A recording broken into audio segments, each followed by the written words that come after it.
नाज़रीन, freedom voice Urdu में आपका इस्तकबाल है।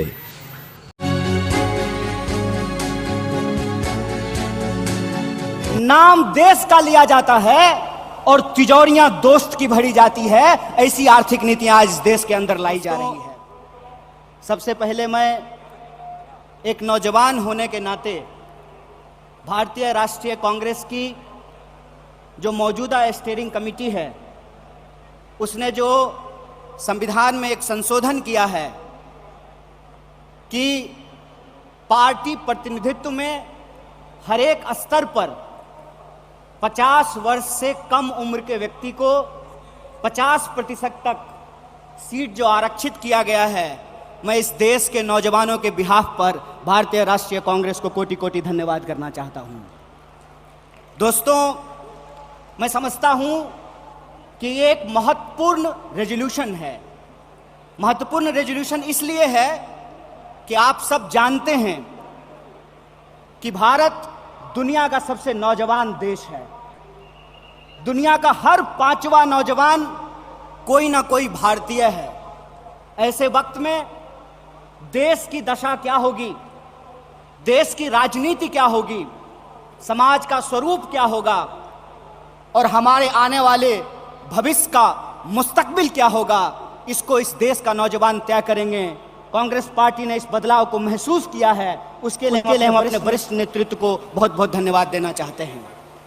दोस्तों, आज जब रायपुर में देश की सबसे पुरानी पार्टी उसका 50वां महाधिवेशन हो रहा है, तो हमारे सामने कुछ महत्वपूर्ण सवाल हैं और उन्हीं महत्वपूर्ण सवालों पर चर्चा करने के लिए यह हमारा डिस्कशन हो रहा है, यह प्लेनरी सेशन हो रहा है।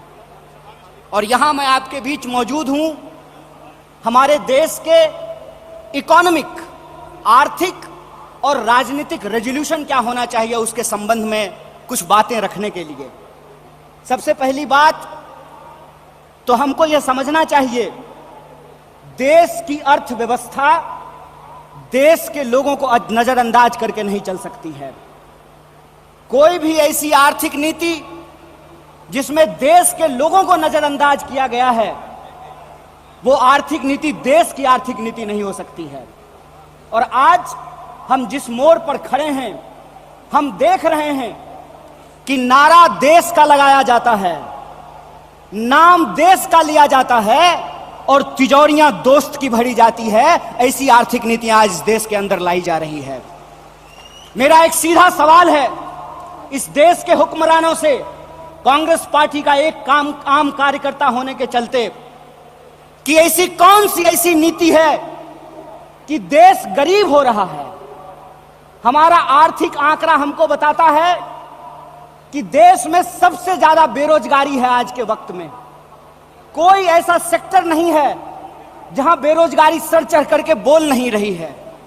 आप तमाम सर्वे उठा करके देख लीजिए, लगातार अमीर और गरीब की खाई बढ़ती जा रही है। इस देश के संसाधनों पर मुट्ठी भर लोगों का कब्जा होता जा रहा है।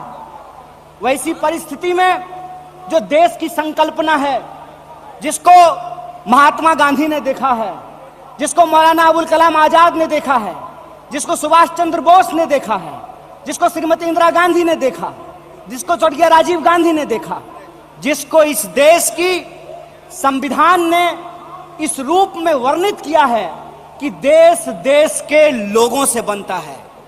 जब देश देश के लोगों से बनता है तो आप मुझे बताइए कि देश कैसे गरीब हो रहा है और देश के 2-4 पूंजीपति कैसे अमीर हो रहे हैं। यह कौन सी ऐसी जादू की छड़ी है जो मौजूदा सरकार चला रही है। आप मुझे बताइए कि आम लोगों की आमदनी घटती जा रही है और देश के 1-2 पूंजीपति दुनिया के अमीरों की सूची में जाकर के शुमार हो जाते हैं। मैं यहां यह बात स्पष्ट कर देना चाहता हूं, हमारी पार्टी अमीरों के खिलाफ नहीं है, हमारी पार्टी पूंजीपतियों के खिलाफ नहीं है, हमारी पार्टी उद्योग धंधों के खिलाफ नहीं है, हमारी पार्टी उद्योगपतियों के खिलाफ नहीं है।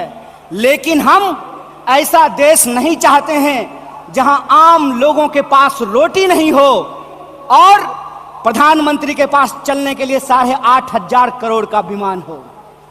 हम ऐसा देश नहीं चाहते हैं कि इस देश के आम लोगों के हाथ में शिक्षा नहीं हो, कलम नहीं हो, स्लेट नहीं हो, कंप्यूटर नहीं हो, मोबाइल नहीं हो, और इस देश की जो सरकारी संपत्तियां हैं, बीएसएनएल के बारे में क्या कहा गया?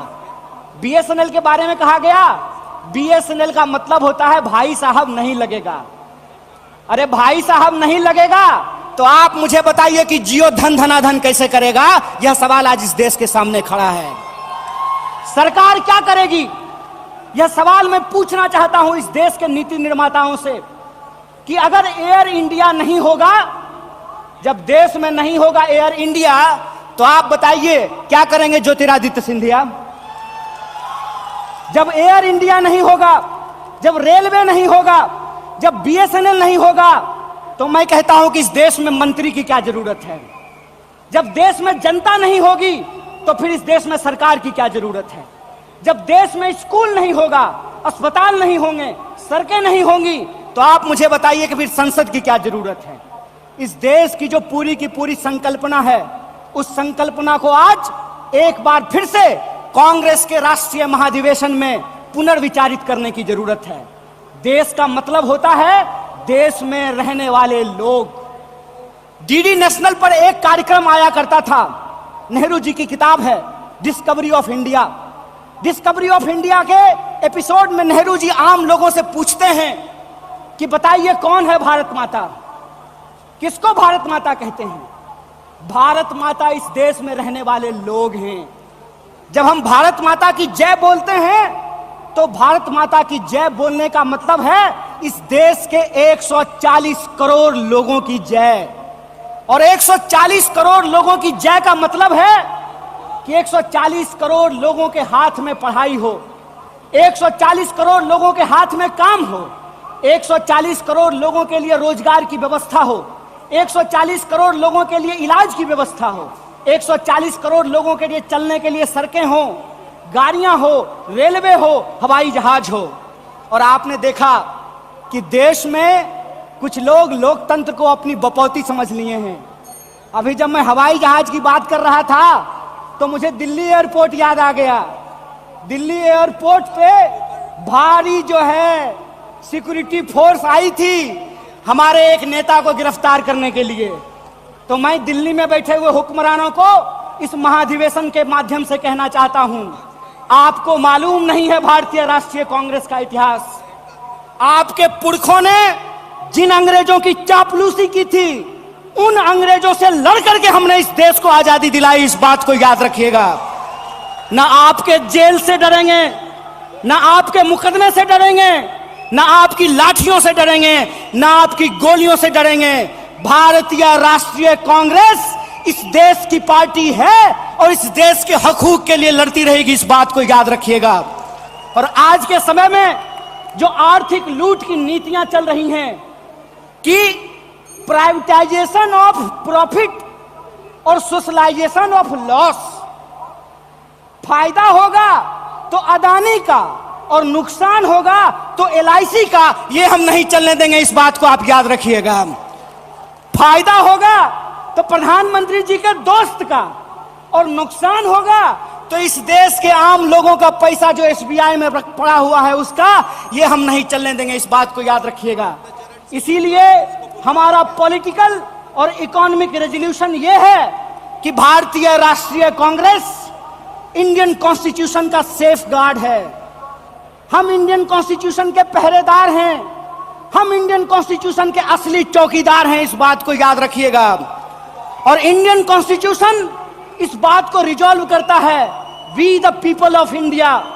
और यह जो we the people of India है, इसमें इस देश में रहने वाले वो तमाम लोग, चाहे हिंदू हो, मुसलमान हो, सिख हो, ईसाई हो, जैन हो, पारसी हो, बुद्धिस्ट हो, या वैसे भी लोग जो किसी धर्म को नहीं मानते हैं, वो सब भारत के लोग हैं। और उनके हकूक के लिए, उनके अधिकार के लिए, कल्याणकारी राज्य की अवधारणा को बचाए रखने के लिए भारतीय राष्ट्रीय कांग्रेस संघर्ष करेगी। और यही जो पॉलिटिकल रेजोल्यूशन है कि हम देश के लोगों के बुनियादी सवालों के लिए रोजी रोटी, कपड़ा, मकान, शिक्षा, स्वास्थ्य, सड़क, बिजली, पानी और इस देश के संविधान के लिए संघर्ष करते रहेंगे। इसी आशा और उम्मीद के साथ आप तमाम सम्मानित मंच और आप तमाम प्रतिनिधियों का एक बार पुनः स्वागत करते अपनी बात को खत्म करूंगा। शुक्रिया। इनकलाब जिंदाबाद। जय हिंद, जय भारत, जय कांग्रेस। नाजरीन, इस वीडियो को देखने के बाद लाइक और शेयर ज़रूर करें और इस वीडियो के मुतालिक जो है कमेंट बॉक्स में कमेंट करें। और अगरचे आपने हमारे चैनल को अब तक सब्सक्राइब नहीं किया है तो ज़रूर सब्सक्राइब करें।